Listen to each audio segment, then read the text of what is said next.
Settle in, folks. Welcome to the best Croatian road trip ever. 7 days, one rental car, and a country where nobody seems to sleep. This isn't just a vacation, it's like a super long race with castles, rocks, and snacks from the side of the road that look a little weird. If you think Europe is just old castles with Wi-Fi, get ready to be surprised by even more castles. And rocks. So many rocks. I'm here to go through all the tough stuff for you. Crazy Croatian roads, old broken down buildings, and local foods that might still be wiggling. Buckle up, for real. Driving in Croatia is like a video game, and all you win is getting mixed up and maybe a speeding ticket you can't even read. Let's do this. Or even better, watch me do it from your comfy couch. Way safer. Onward. We land in Zagreb, Croatia's main city. And let me tell you, what folks there are into isn't fancy buildings, it's coffee. Cafes are everywhere. People don't just drink coffee, they practically put on a show. It's like a sacred ritual, a work of art and a competition, all rolled into one. I tried to keep up. 3 espressos before 10 a.m. My hands were shaking, my brain felt like it could solve anything. And then poof, I forgot it all. The city's a maze with an upper and lower town, bumpy cobblestone streets, and a market exploding with color and some cheese that looked, interesting. I visited the Museum of Broken Relationships. Yes, it's a real thing. It's full of sad stories, axes, yes, axes, and stuff that makes you seriously rethink your love life. Trams zip everywhere, and naturally I got lost. All part of the adventure, right? My Croatian, pretty much just Dobar Dan. Anything more and I sound like a poodle trying to quote Shakespeare. Zagreb is like an onion layers of history, cool, offbeat bars, and then there's me, lost with a tram map. Nightlife? Surprise. More coffee just at night, sometimes with a little something extra. The city just buzzes. If you visit, bring a spare liver for all that coffee and a sleep mask if you actually want to. You know, sleep. Zagreb is the perfect welcome to Croatia, modern, old-timey, and super caffeinated. I fit right in with the chilling out part. The competitive coffee drinking? Yeah, not so much. On to the next adventure, hopefully with less caffeine. Or more. Who knows? Let's roll. Next stop, Plitvice Lakes National Park. If you've seen pictures, believe me, they don't even come close to the real thing. The drive to get there? Kinda scary. The reward? 16 lakes, all on different levels like giant steps, tons of waterfalls, and water so blue it looks like that blue Gatorade, but way prettier. The air is super fresh, the wooden paths are beautiful, and the fish and ducks are just chilling, living their best lives. The colors change with the sunlight. Bright blue, green, gray, regular blue. It's like the water has feelings. You can't swim there, which is a bummer on a hot day, but it helps keep the place super clean and perfect. Electric boats and a train with big windows help you see everything, but your legs will still get a good workout. The sound of waterfalls is so loud it blocks out everything, except, that one really loud group of tourists. Plitvice really makes you feel small, but in a good way. It's awesome. Wear good shoes. Your feet will be so happy you did. It gets super crowded when everyone's on vacation, but it's worth every single step. I didn't write any poems or paint any pictures. I was too busy trying not to take a dive off the wooden path. If you're in Croatia, you just gotta go. Just don't wear flip-flops. I'm serious. Brave or just plain silly? You tell me. Onward to the coast. Welcome to Zadar, where the city meets the sea and the sea actually makes music. The sea organ is what Zadar is famous for. Waves hit these underwater pipes and make sounds. It's like part whale song, part harmonica, and somehow it's super calming. Right next to it is the greeting to the sun. It's a giant solar panel that soaks up sunlight all day and turns into a cool light show at night. Total Instagram gold. Zadar is super old. It's got Roman ruins, old-timey churches from the Middle Ages, and shiny marble streets that turn into slip and slides when they get wet. The city feels like people actually live here, not just like an old museum. You'll see folks hanging their laundry right next to walls that are 1,000 years old. The sea organ is perfect if you're feeling lazy. Just sit, listen, watch the sunset, and wonder if the ocean is trying to tell you something. The sunsets here are amazing, like something out of a story. The sea organ plays the music, and the light show brings the excitement. Zadar has a chill vibe, great seafood, and this strong cherry booze called maraschino that'll make your teeth feel funny. It's not as crazy busy as other towns by the sea. It has hidden restaurants and a cool, kind of weird, charming feel. Come for the old stuff. Stay for the ocean's strange tunes and the awesome light show that's hard to look away from. Zadar is like the cool, weird uncle of Croatian towns, A little odd, but you'll never forget him. Its taste in music? You might have to get used to it, but you'll remember it. Next stop, ancient history overload. Let's go. Heading south to Split, home of Diocletian's palace, which was basically a Roman emperor's retirement home that's now a buzzing city.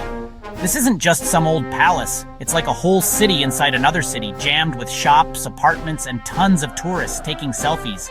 The crowds are no joke. Your personal bubble? Pretty much gone. But hey, you're walking through ancient Roman hallways past real Egyptian sphinxes and into basements where they filmed dragon scenes for Game of Thrones.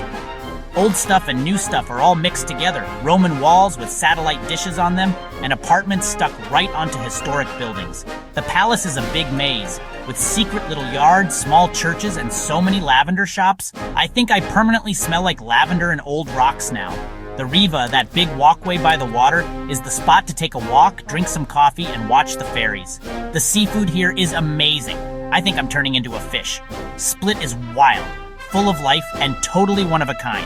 A city that's changed and grown for hundreds of years. If you like peace and quiet, visit when it's not so busy, or just dive into the crowd and go with it. Diocletian's palace is history that's alive and kicking, crowded, a bit crazy, and you'll never forget it. Time for some island life. Let's set sail. Island time, Var. It's fancy, soaked in sunshine, and packed with yachts that cost more than everything I own. To get here, you take a ferry with amazing views. Vartown has cool, old Italian-style buildings, a big main square, and a castle up on a hill with views that will make your jaw drop. Those yachts, a bit scary. The prices, even scarier. I ate at places where I didn't need to take out a loan to read the menu. But Var isn't just for rich folks. There are quiet little beach spots, cute hidden streets, and fields of lavender that go on forever. I rented a scooter. Totally scary, but so worth it to find the secret beaches. Beaches in Croatia have pebbles, not sand, but the water is so clear you can see right through it, and you just have to jump in. Var is also a big party island, but my dancing all-night days are over. I just watched with a normal person glass of wine. The island is a mix of super old history, fancy new stuff, crazy parties, and quiet olive tree farms. You can choose your own adventure here, or do what I did. Try a little of everything and end up sunburned and totally mixed up.